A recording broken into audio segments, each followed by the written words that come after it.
سی گہما گہمی ہمیں ابھی اتنی ایکٹیولی نظر کیوں نہیں اس لیے نہیں آ رہی کیونکہ ابھی بات یہ ہو رہی ہے کہ الیکشنز ملک میں ہوں گے اور کس وقت ہوں گے. ابھی انتخابات کی تاریخ کچھ کنفرم نہیں ہوئی کیونکہ مسلم لیگ نون یہ چاہ رہی ہے کہ انتخابات نومبر تک جائیں جو ہماری اطلاعات ہیں. دوسری جانب جو پاکستان پیپلز پارٹی ہے وہ چاہتی ہے کہ انتخابات وقت پر ہو جائیں, لیکن کچھ متضاد بیانات بھی سامنے آ رہے ہیں مسلم لیگ نون کے اندر سے ہی. اس میں یہ خبریں سامنے آ رہی ہیں کہ جی وقت پر انتخابات ہوں گے. وزیر دفاع خواجہ آصف صاحب نے کہا ہے کہ اسمبلیاں تحلیل ہونے جا رہی ہیں اگست میں اور اس کے بعد جو ہیں وہ معاملات شروع ہو جائیں گے. اسی طرح سے لیگی رہنما احسن اقبال صاحب انہوں نے ایک بڑا دعویٰ کیا ہے, بلکہ ان کی امید ہم کہہ سکتے ہیں, ان کو بڑی ہائی ایکسپیکٹیشنز ہیں اس الیکشنز میں.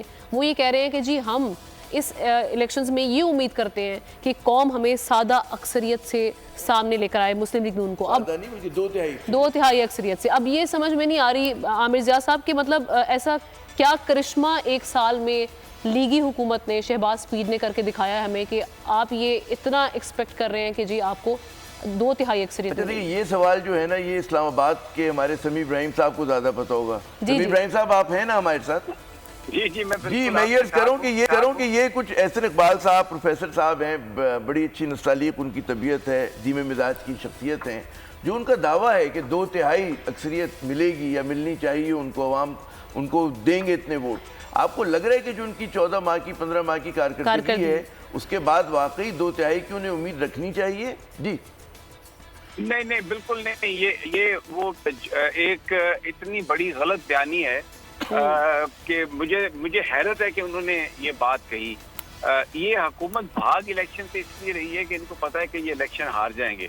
یہ جو سارا کارخانہ لگایا ہوا ہے یہ بالکل جھوٹ کا کارخانہ اسی لیے تو ہے کہ الیکشن سے آپ بچ سکیں. اور ابھی تو لطیفے ہو رہے ہیں. دیکھیں یہ جو پی ڈی ایم کے لوگ ہیں, ابھی میں ضرور ذکر کروں گا اس بات کا. ابھی خبروں میں سن رہا تھا ہیڈ لائن کہ وہ کامران ٹسوری صاحب جو گورنر ہیں سندھ کے, وہ ان کی سٹیٹمنٹ چل رہی تھی اپنے پاؤں پر کھڑا ہونا پڑے گا, اب وقت آ گیا ہے, اقتصادی صورتحال کو ہم ایسے کریں گے. وہ اپریشیٹ بھی کرے تھے نا شہباز صاحب کو کہ بھئی انہوں نے ہمیں ڈیفالٹ ہونے سے بچا لیے. کامران ٹسوری صاحب کو لوگ جانتے ہیں اور ان کی جو سٹینڈنگ ہے اس کو بھی جانتے ہیں. تو یہ اس طرح کی یہ غیر سنجیدہ گفتگو ہے عامر زیاد صاحب. یہ احسن اقبال صاحب ہوں یا کوئی اور نون لیگ کا آدمی یہ کہے کہ ہم الیکشن جیت جائیں گے اور ہم دو تہائی اکثریت سے الیکشن جیت جائیں گے, بہت ہی یہ غیر سنجیدہ بات ہے. اینڈ اٹس اے جوک, یعنی ایک ایسی چیز ہے جس پر کمنٹ کرنا just a waste of time, وقت کا ضیاع ہے. بالکل صحیح کہا سمیع ابراہیم صاحب. اور واقعی اگر آپ یہ بات دیکھیں نا, ایک تو کامران ٹسوری صاحب کا ٹھیک ہے گورنر سندھ ہیں وہ, تو ان کا ذرا فوکس اپنا صوبے کے اوپر ہونا چاہیے. مطلب ہے کہ آپ وہ باتیں کر رہے ہیں کہ جو آپ کا ایمبٹ میں نہیں آتی, دائرے کار میں نہیں آتی. ذرا یہ دو تہائی اکثریت کی امیدوں پہ ذرا سا اگر اجازت ہے سمیع ابراہیم صاحب میں دو لفظ کہہ دوں. وہ یہ کہ اس وقت جو امید ہے نون لیگ کو, بڑی قوی امید ہے ان کو لگ رہا ہے کہ جو اگلے انتخابات ہوں گے اس میں یا تو پی ٹی آئی نہیں ہوگی یا اس کے ہاتھ پیر جو ہے وہ باندھ کے ڈال دیں گے, ٹھیک ہے نا. اور اس کے بعد جو مقابلہ ہوگا وہ صرف جو ہے حکومت میں جو جماعتیں آج بیٹھی ہیں ان کے درمیان ہو رہا ہوگا. تو it will be a friendly match.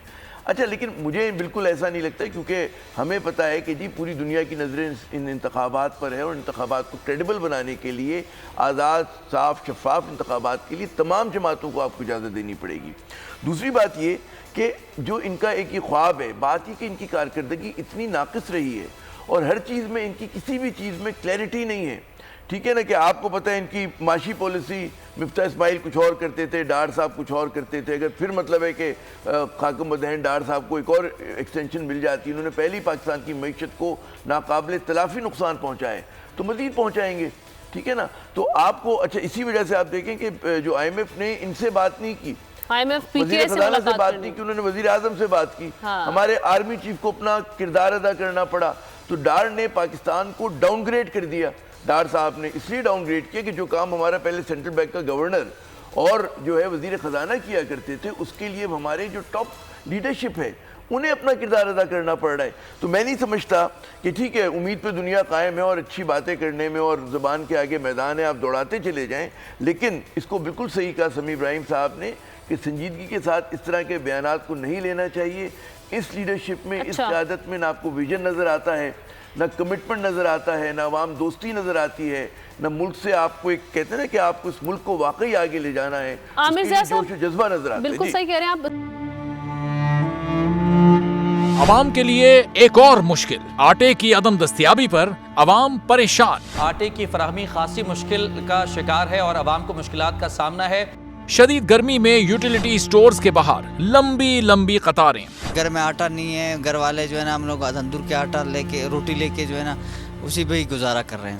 بول نے نبھائی صحافتی ذمہ داریاں، پہنچائی گھر گھر یہ آواز۔ یوٹیلیٹی سٹور سے سستے آٹے کا حصول شہریوں کے لیے خواب بن گیا۔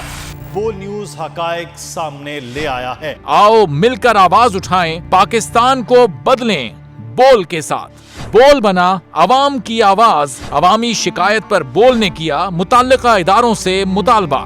صبح 6 بجے سے آ کر یہ لوگ آٹے کا انتظار کرتے ہیں۔ 7 بجے آئی ہوں اور نہیں مل رہا ہے آٹا، پیسے نہیں ہوتے تو ادھارے لے کر آتی ہوں۔ وہ کہتے ہیں جی 7 کھجور لازمی لیں، ہمارے پاس آٹے کے پیسے نہیں ہوتے تو کھجور کہاں سے لیں؟ کیونکہ بول ہے پاکستان کا نمبر 1 نیوز چینل۔ سبسکرائب کریں اور بیل دبائیں تاکہ کوئی خبر رہ نہ جائے۔